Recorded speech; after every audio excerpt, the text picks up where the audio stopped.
강희성 목사님 굉장히 저를 이렇게 뭔가 있는 사람처럼 말씀해 주셨는데요. 저는 그냥 하나님께 부름받은 수많은 사람 중에 하나일 뿐이고요. 오늘 여러분과 함께 이렇게 이 세상을 위하여 하나님께서 세우신 이 세상의 맑은 물줄기와 같은 맑은 세상 세린교회와 함께 예배하고 말씀을 나눌 수 있게 되어서 정말로 하나님께 큰 영광이고 또 여러분을 만나게 된 것이 큰 반가움입니다. 우리 서로 옆에 사람들을 보면서요, 인사를 나누겠습니다. 반갑습니다. 정말 반가우신가요?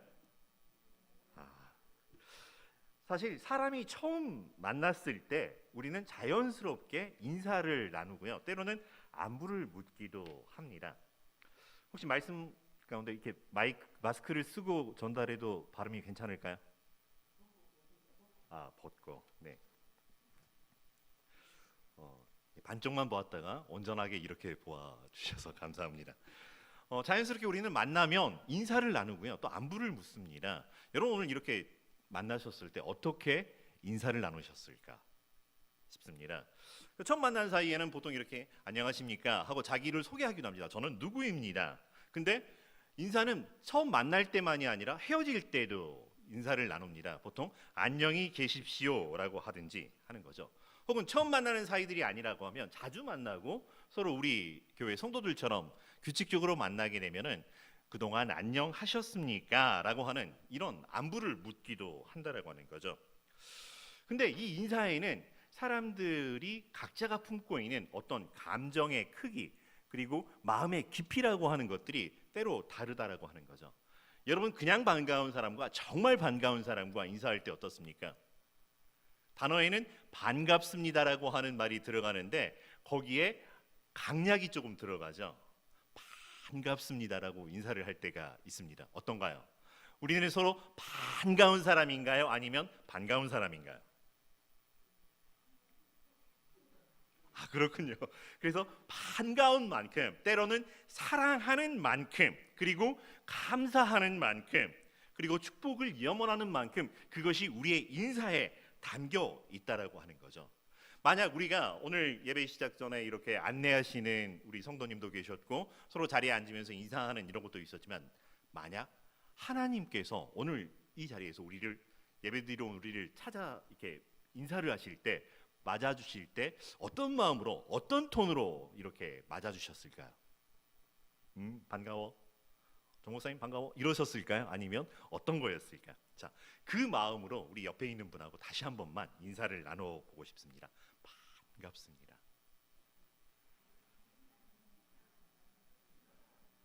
인사를 할 때는요, 인사하는 것도 중요하지만 인사를 받아주셔야 돼요. 상대방이 내게 인사하는 것을 받아주셔야 되는데, 내가 인사하느라 상대방의 인사가 이렇게 안 받아지면은 우리의 성도의 교제 인사가 다 바닥에 깔리는 경우가 많아요. 반갑습니다라고 하면 반갑게 맞아주셔서 정말로 감사합니다. 반갑습니다. 다시 한 번만 반갑습니다. 사랑합니다. 감사합니다. 축복합니다. 사실 이 인사가 그냥 우리의 단순한 인사가 아니라 우리 삶에 늘 이런 마음들이 차고도 넘쳤으면 좋겠습니다. 어떤 일들인지 참 반가워요. 주님 내게 주신 일, 어떤 사람이든지 참 사랑스러워요. 내 안에 예수 그리스도의 사랑으로 사랑하게 되면, 그리고 모든 일들이 하나님이 내게 주신 것이기에 감사하고요. 그리고 이 땅에 나를 보내신 하나님의 이유를 알기에 만나는 모든 상황, 사람들을 향해서 축복하는 마음이라고 하는 것이죠. 그래서 인사 말씀이 조금 길었지만은, 오늘 예수님은 말씀 가운데서 또 우리에게 어떤 이야기를 들려주실까 싶습니다. 예수님과 제자들 오늘도 마찬가지로요, 이 여러 마을들을 돌아다니셨어요. 하나님 나라의 복음을 전하기 위해서, 이스라엘의 잃어버린 양을 찾기 위해서 마을을 찾아다니고 길을 떠나고 길을 나서시는 이런 모습을 보이고요. 오늘은 빌립보, 가이사랴 여러 마을을 다니시고 있는 중이었습니다. 사실 특별한 상황은 아니었어요. 늘 예수님께는 일상적인 모습이었죠. 그래서 일상적인 일들이 벌어지는 가운데 길을 가시다가 제자들에게 문득 이야기를 나누셨던 거죠. 평상시에도 길을 가다가, 여러분 어디 여행을 가거나 그럴 때 동료들과 아무 말도 안 하고 가지는 않죠. 이런저런 이야기를 하고, 그러다 피곤하면 잠을 자기도 하고 하는 이런 것들처럼 길을 떠나시면서 예수님께서 제자들과 이런저런 이야기를 나누셨던 것 같아요. 근데 오늘은 조금 다른 패턴으로 이야기를 하고 계십니다. 질문을 하시는 거죠.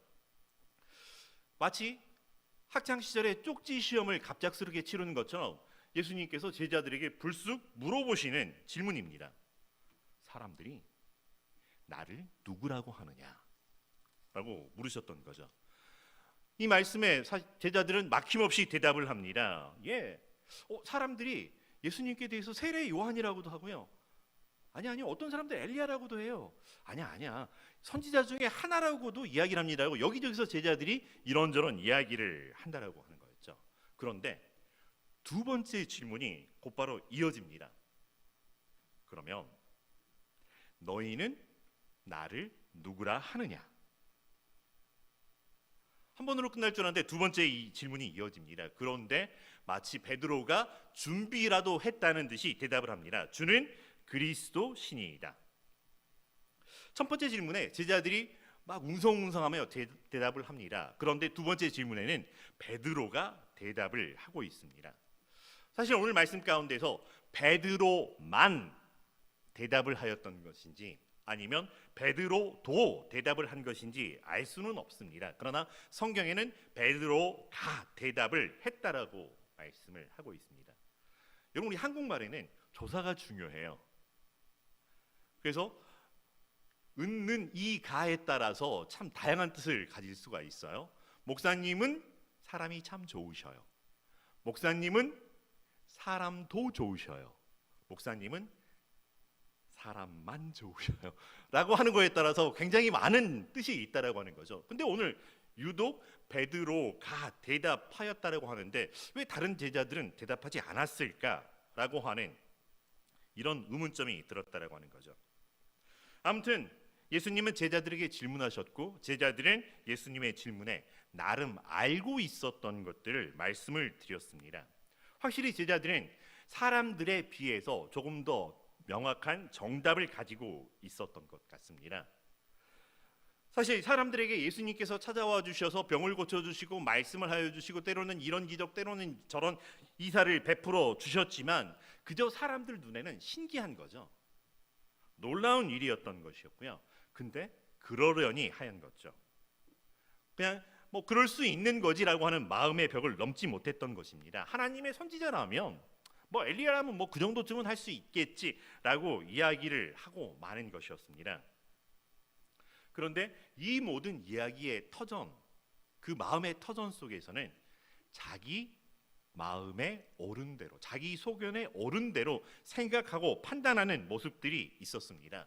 당시 이스라엘에는 메시아라고 하는 메시아를 기다리고 있었던 신앙이 있었습니다. 그래서 이 사람이 메시아인가 저 사람이 메시아인가라고 하는 그런 상황들이 있었음에도 불구하고 예수님을 메시아가 아닌가라고 하는 이런 이야기가 나오는 게 아니라 세례 요한이나 얼마 전에 목배임을 당했던 세례 요한이나 아니면 엘리야나 아니면 선지자 중에 하나 정도로만 이야기를 하고 있습니다. 마치 그냥 예수님이 하시는 이 모든 사역은 그들에게 새로운 흥미거리였었고요. 그들의 일상 속에서 수다하기, 말하기 좋은 주제의 하나 정도였던 것에 불과했다라고 하는 것이죠. 놀라운 일이 있었지만은 그런가 보다. 그래서 자기들이 만들어낸 그럴듯한 혹은 그럴만도 하겠다라고 하는 그런 판단 속에서 예수님은 흘러가 버리셨다라고 하는 거죠. 그런데 제자들은 달랐습니다. 베드로만 달랐는지 아니면 베드로가 달랐는지 베드로도 달랐는지 모르지만 베드로의 대답, 주는 그리스도신이이다. 우리 함께 고백해 보겠습니다. 주는 그리스도신이이다. 아멘입니까? 네. 마치 예수님께서 이 질문을 꼭 해주셨어야 할 것처럼 예수님의 질문 앞에 베드로는 기다렸다는 듯이 대답을 했다라고 하는 것입니다. 근데 베드로는 이 대답을 하고 나서 어떤 마음이었을까요? 어떤 기분이었을까요? 도대체 어떤 생각으로 이 대답이 불쑥 튀어나올 수 있었을까요? 혹은 이 대답을 들었던 다른 제자들은 어떤 마음이었을까요? 아멘 하는 우리들의 마음이었을까요? 아니면 이하 동문 다 똑같습니다라고 하는 이런 상태들이었을까요? 사실 제자들은 예수님과 함께 생활해 왔습니다. 길다면 길 수 있고 짧다면 짧을 수 있었지만은 공생애 3년, 사실 아직 공생애가 채 3년이 다 되지 못한 이런 상황이기도 합니다. 제자들은 그 누구보다도 예수님과 함께 생활했다라고 하는 거죠. 그래서 예수님이 전하는 모든 이야기를 들었고요. 그 전한 이야기만이 아니라 따로 제자들을 불러서 가르쳐 주셨던 특별한 설명, 이야기들도 들었다라고 하는 것입니다. 말씀만 들었을까요? 아니에요. 예수님의 일거수일투족과 함께하면서 예수님이 어떤 분이신지, 어떤 삶을 사셨는지라고 하는 것들을 보고 있었다라고 하는 거죠. 문득 이런 생각을 해봅니다. 목사로서 설교를 할 때 이 강단에서 설교를 하니까 굉장히 고민하고 기도하고 주님 주시는 말씀으로 설교를 하는데, 단 위에서의 이 설교 때의 저와 설교 아닌 일반 삶을 살 때의 저는 어떤 삶일까 가끔 두려울 때가 있습니다. 가끔 성도님들이 그러죠. 목사님은 설교 말씀하신 대로 사세요? 라고 하면 가끔은 얼굴이 빨개질 때가 있습니다. 서로 사랑하라 그러는데요, 바로 그 전날 아내하고 다투기도 합니다. 7번씩 70번씩 7번이라도 용서하라고 그랬었는데 버럭 저희 자녀들이 잘못한 것에 대해서 너희 녀석 하고 이렇게 한 번도 제대로 참지 못하고 하는 이런 모습을 볼 때마다 만약에 누군가가 내 말만이 아니라 내 삶까지 함께 바라본다면 어떡하지? 두려워질 때가 있었습니다. 근데 제자들은 예수님이 이 말씀을 하시기 전이나 이 말씀을 하신 이유나 한결같이 함께하며 바라보았다라고 하는 거죠. 말씀이 참 좋다, 혹은 말씀만 좋다가 아니라 예수님이 너무나도 좋았던 이런 삶이었었고, 그러기에 말씀과 그 삶에서 함께 아우러져 경험하였던 그들의 경험이 고백으로 나온 거죠. 주는 그리스도신이다. 말만이 아니라 번드르하게 혹은 구약의 말씀들을 인용해서 말씀하시는 그게 아니라 그 삶 자체가, 그 존재 자체가 주는 그리스도신이다 라고 고백했던 거죠. 그래서 이 고백이 오늘 우리 맑은 세상 세린교회 성도님들, 그리고 인터넷으로 듣고 있는 모든 성도들 뿐만 아니라 함께 예배드리는 모든 세상의 모든 그리스도인들의 고백이 되며 매일매일의 삶으로 이어지기를 간절히 소망하는 마음입니다. 그런데 예수님께서는 왜 제자들에게 이런 질문을 하셨을까요? 이 질문을 하신 이유가 뭘까요? 혹시 인기 조사를 위해서 여론 조사를 하시려고 물어보였던 걸까요? 이봐 베드로 혹은 요한, 내가 사람들에게 얼마나 인기 있지 뭐 이런 마음으로 물어보셨을까요? 그게 아니라고 하는 것 압니다. 우리는 요한복음에서 예수님께서 에고 에이미라고 하는 말씀을, 나는 무엇이다, 나는 생명의 문이다, 나는 생명의 떡이다 라고 말씀하시면서 제자들에게 자신이 누구인지를 말씀하셨던 모습들을 여러 번 확인하게 됩니다. 사람들이 이렇다 저렇다라고 하는 것에 휘둘리는 그런 정체성이 아니라 너무나도 분명하고 확고한 내가 누구인지를 알고 계셨던 예수님이라고 하는 것입니다. 사람들에 의해서, 사람들의 평가에 의해서 본질이 달라지는 존재가 아니라고 하는 것 누구보다 잘 알고 계셨던 예수님께서 왜 이런 질문을 갑자기 제자들에게 하셨을까? 우리 맑은 세상 세린교회 성도님들은 성경 외에는 다른 것들은 잘 안 보실 것 같아요. 그죠? 주중에 그 이상한 변호사 우영우 이런 거 안 보시죠? 죄송합니다. 저도 이렇게 잘 보는 건 아니었지만은 이제 사람들이 많은 이야기를 하더라고요. 이상한 변호사 우영우라고 이야기를 하는데, 이 우리나라뿐만 아니라 전 세계적으로 굉장히 영향을 끼쳤던 그런 드라마이기도 합니다. 근데 주인공이 우영우이지만 우영우만 두드러지는 게 아니었었죠. 때로는 이 우영우를 두드러지게 하기 위해서 주변에 함께하였던 사람들이 이렇게 정말 이렇게 함께 좋은 조합을 이루어내는구나 이런 생각을 하는데, 그 중에 한 분, 드라마에 나오는 분의 한 분이 정명석 변호사라고 하는 상사가 있습니다. 이런 분과 함께 일을 하면 참 좋겠다라고 하는 분인데, 이 변호사들이 모여가지고 한 번은 회의를 합니다. 근데 그때 이런 이야기를 하죠. 이 정명석 변호사가 이 신입 변호사들에게 질문을 합니다. 자, 손해는 어떻게 나뉘지? 라고 했더니 우영우 변호사가 이렇게 이야기를 합니다. 정명석 변호사님은 변호사 생활을 그렇게 오래 하셨는데 손해가 어떻게 나뉘는지도 모르셨습니까? 비슷한가요? 그러자 이 정명석 변호사가 하는 이야기가 그렇습니다. 몰라서 묻는 게 아니고 가르치려고 묻는 거예요 라고 하는 대답이 나옵니다. 그 외에도 참 여러 가지 유명한 말들이 나오는데 예수님께서는 아는지 모르는지 확인하려고 물어보시는 것이 아니라 가르치시려고 물으셨던 것 아닌가 하는 생각을 합니다. 알아야 하기 때문에 질문하신 게 아닌가 생각을 합니다. 아니, 아는 것을 넘어서서 믿어야 하기에 질문하신 게 아닌가 싶습니다. 예수님께서 하나님의 아들이십니다. 주는 그리스도이십니다. 라고 하는 것이 단순히 아는 것으로 끝나는 것이 아니라 우리의 삶의 믿음으로 이어져야 하기에 믿고 싶은 것만 믿고 있는 세상 사람들과 달리 우리가 믿어야 할 것이 분명히 무엇인지 알아야 하기에 그리고 그 믿음이 우리의 삶으로 이어져야 하며 믿을 수 있도록 하기 위하여 예수님께서 혹시 질문하신 것 아닌가라는 생각을 해보게 됩니다. 만약 예수님께서 오늘 우리에게 우리 각각 한 사람 한 사람에게 질문하신다면 뭐라고 대답하시겠습니까? 너는, 너희는이 아니라 나를 가리키면서 너는 나를 누구라 하느냐? 아마 여러 가지 대답들을 많이 할 수 있을 것 같습니다. 베드로의 고백도 있고 도마의 고백도 있고 또 여러 많은 신앙의 선배들의 고백들을 할 수도 있을 것 같고요. 어쩌면 사람들의 대답처럼 할 수도 있을 것 같습니다. 바른 대답을 하려고 하는 것이 아니라 내 믿음이 무엇인가라고 하는 것을 살펴보자라고 하는 것입니다. 아는 것을 중간고사, 기말고사 시험을 치르듯이 예수님께서 물어보셨던 것이 아니라고 하는 것입니다.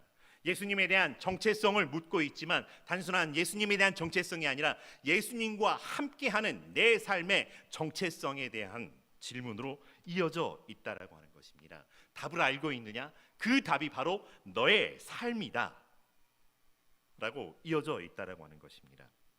예수님에 대하여 사람들이 이야기했던 세례 요한 아닌가요? 엘리야 아닌가요? 선지자 중에 하나 아닌가요?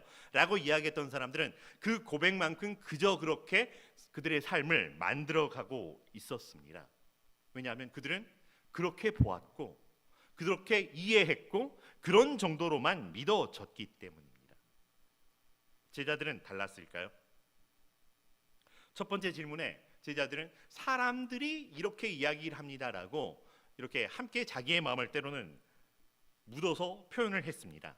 그런데 두 번째 질문을 받을 때는 달랐다라고 하는 거죠. 사람들이 아니라 그들의 생각이 아니라 콕 집어 너희는 이라고 하시면서 제자들의 생각을 물으셨습니다. 너희는 나를 누구라 하느냐? 함께 생활을 했고 더 많은 상황들을 알고 있었고 경험하였기에 너희가 그래서 내리는 결론이 무엇이냐라고 하는 거죠. 어쩌면 이 질문 앞에서 제자들이 갑자기 눈동자가 커지며 이 흔들리는 동공의 지진 같은 상황을 만나지 않았을까 생각을 해봅니다. 뭐지? 우리가 무슨 대답을 해야 하는 거지? 왜 갑자기 공이 우리에게 오는 걸까? 오래된 광고 순간의 선택이 10년을 좌우합니다 라고 했던 것처럼 여기서 무언가 우리 대답 잘해야 되는데 라고 어쩌면 바짝 긴장을 하고 있었을까요? 너희는 나를 누구라 하느냐? 이 질문이 어려운가요? 가끔 우리 어린 시절에 혹은 우리가 우리 어린 자녀들을 향해서 손주 손녀들을 향해서 물어보는 질문이 있습니다. 엄마가 좋아? 아빠가 좋아? 이런 것들 어떠신가요? 별거 아닌 질문일 수도 있지만 참 어렵습니다. 누구 한 사람만 택하기가 참 쉽지 않습니다. 저희 아이들에게도 한번 물어보았는데 저희 아이 중에 하나가 그러고 나는 하나님이 좋아요. 그래서 목사 아이가 맞구나 뭐 이렇게 넘어간 적이 있었습니다. 근데 가만히 생각해 보면 너희는 나를 누구라 하느냐 이 질문이 상당히 어렵고요. 노골적인 질문인 듯합니다. 예수님께서 제자들에게 너희는 나를 누구라 하느냐 뭐 이렇게 친절하게 질문하실 수도 있고 아니면 조금 근엄하게 너희는 나를 누구라 하느냐? 라고 물어보실 수도 있을 것 같습니다. 근데 이 상황을 다르게 한번 표현해 볼까요? 교실에서 수업 받는 학생들이 있어요. 근데 스님이 딱 오셔가지고 학생들에게 너희는 나를 누구라고 생각하니? 라고 한다면, 회사 생활을 열심히 하고 있는데 회사에서 갑자기 상사가 와가지고 우리에게 질문을 합니다. 너희는 나를 누구라 생각하니? 집에서 엄마 아빠가 우리 자녀들에게 묻습니다. 너희는 나를 누구라 생각하니? 그랬을 때 우리가 맞아들이는 느낌은 어떤 걸까요? 당연히 좋은 아빠 엄마예요. 당연히 멋지고 훌륭한 분이에요. 이런 대답도 나올 수 있지만 순간 당황스러울 때도 있을 것 같습니다. 마치 답정너처럼 그 답 외에는 다른 답을 하면 안 될 것 같은, 뭐지 고민하는 그런 상황이 수도 있을 것 같은, 제가 너무 엉뚱한 생각을 했을까요? 그런데 그럼에도 불구하고 예수님께서 제자들에게 그렇게 질문하셨던 이유가 무엇일까? 그 질문을 통해서 제자들이 무엇을 알고 무엇을 발견하고 무엇을 배우기를 원하셨을까? 다시 한번 생각해 보게 되었습니다. 우리 그리스도인들은 예수님을 구주로 고백하고요, 예수님이 우리에게 전해주신 하나님 나라의 복음과 그 십자가의 길을 기꺼이 따라가는 사람들입니다. 예수님은 너희는 나를 누구라 하냐는 이 질문에서 예수님에 대한 정체성에 대한 질문이 아니라 예수님과 함께 살아가는, 그래서 너희는 누구냐라고 하는 정체성을 묻고 있고요. 한 걸음 더 나아가면 그래서 삶에서 살아갈 때 그때 너희는 누구냐라고 하는 거기에까지 이어지는 질문으로 저는 받아들였습니다. 여러분, 우리에게 예수님은 누구신가요?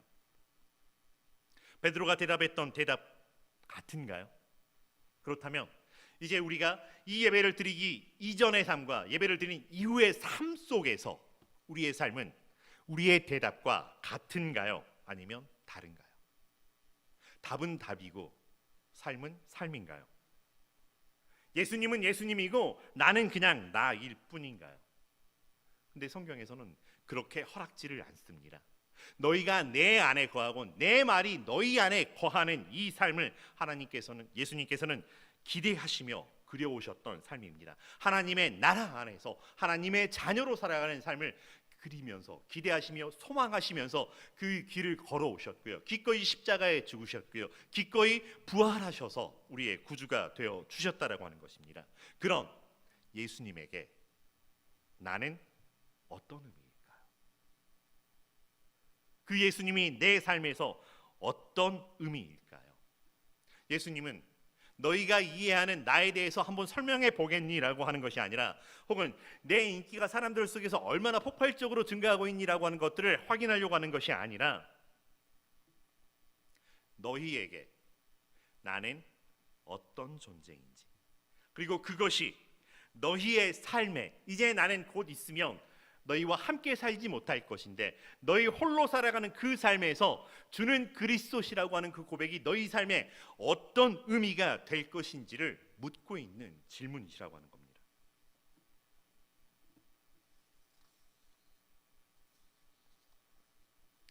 말씀을 묵상하면서 나를 누구라 하느냐라고 하는 이 질문 앞에 대답하는 사람들의 모습을 살펴보았습니다. 그러면서 신앙의 단계를 조금 한번 이렇게 정리해 보았습니다. 4단계의 신앙으로 구분해 본다면 첫 번째 단계는 번대로 신앙입니다. 자기가 보았다고, 자기가 들었다고 생각하는 근거를 바탕으로 살아가는 사람입니다. 그러다 보니 자기의 판단의 근거는 언제나 자기 소견에 옳은 대로이고, 믿고 싶은 것을 믿고 또 믿고 싶은 대로 골라 믿는 이런 삶이라고 하는 거죠. 그러니 자기가 믿고 있는 것이 굳이 하나님 아니어도 되고요, 때로는 돈이거나 때로는 권력이거나 때로는 명예이거나 때로는 좋은 게 좋은 것으로 늘 바뀔 수 있지만 그냥 자기 소견에 옳은 대로 살아가는 사람들입니다. 나는 그렇게 봤어, 그렇게 보였어 라고 살아가는 사람들이죠. 근데 거기에서 한 단계 좀 넘어가면은 두 번째 단계, 눈치껏 신앙이라고 하는 것입니다. 나름대로 들은 것고 보고 있는 것들이 있다 보니까 뭔가 자기 나름의 정리가 되지만 여전히 눈치를 보고 있습니다. 자기 생각이 있지만 사람들이 앞에서는 이렇게, 저 사람 앞에서는 저런 눈치를 보고 있다라고 하는 거죠. 사람들에게서 보이는 신앙이고 제자들에게서 보일 수 있는 신앙입니다. 그래서 사람들의 눈치도 봐야 하고요, 때로는 예수님의 눈치도 봐야 하는, 이러지도 못하고 저러지도 못하고 머뭇머뭇하는, 할까 말까 망설이는 단계의 신앙들의 모습입니다. 그런데 거기서 한 걸음 더 나아가면 착각의 신앙이라고 하는 단계가 나옵니다.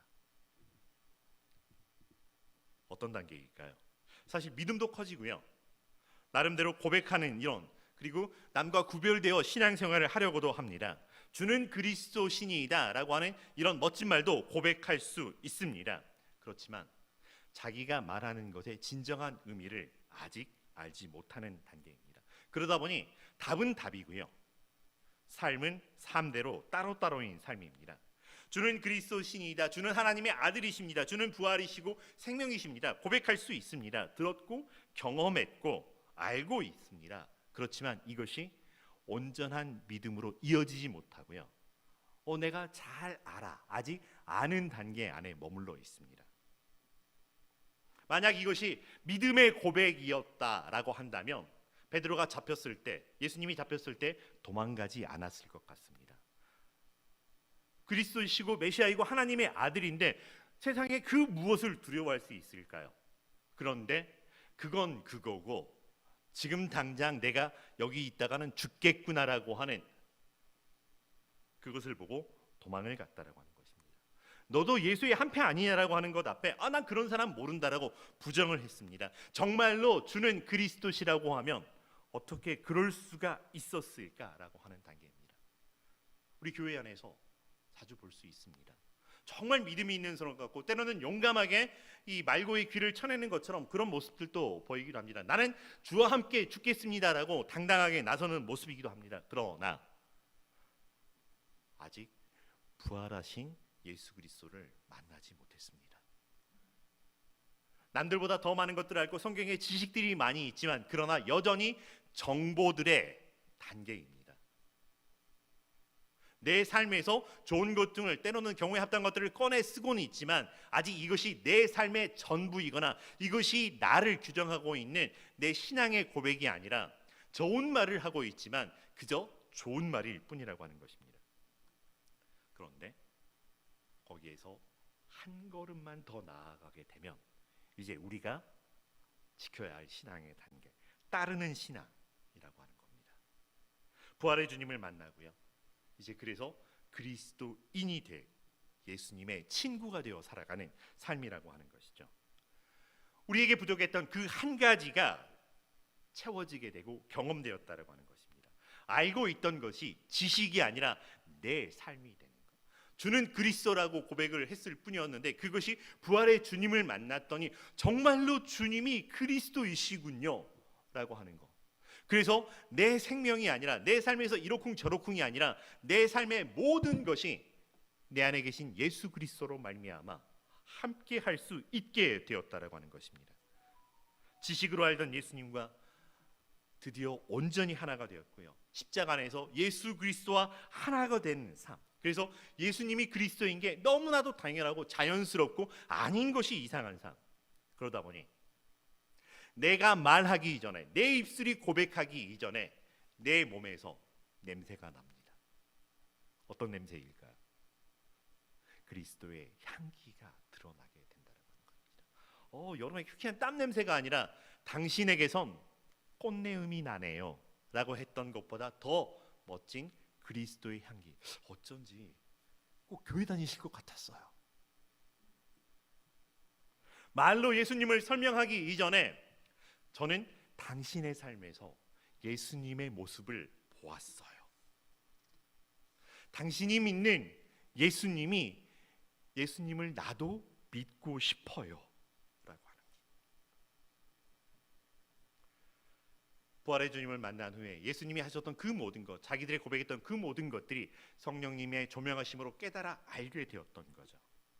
말씀 따로 삶 따로가 아니라, 말 따로 삶 따로가 아니라 말씀이 육신이 되어 우리 가운데 거하셨던 그 모습이 이제 우리 안에 온전히 이루어져서 주님이 가셨던 그 십자가의 길을 나도 따라가리이다 임의대로 내가 따라갈 것인지 말 것인지 뭐가 나에게 더 유익한 것인지 판단하려고 하는 것이 아니라 당연히 주님 가신 그 길 위에 따라갈 수 있는, 가야 하는 길을 알고 있지만 사람들의 눈치를 보고 가족들의 형편을 헤아리면서 어떡하나라고 하는 것이 아니라 당연히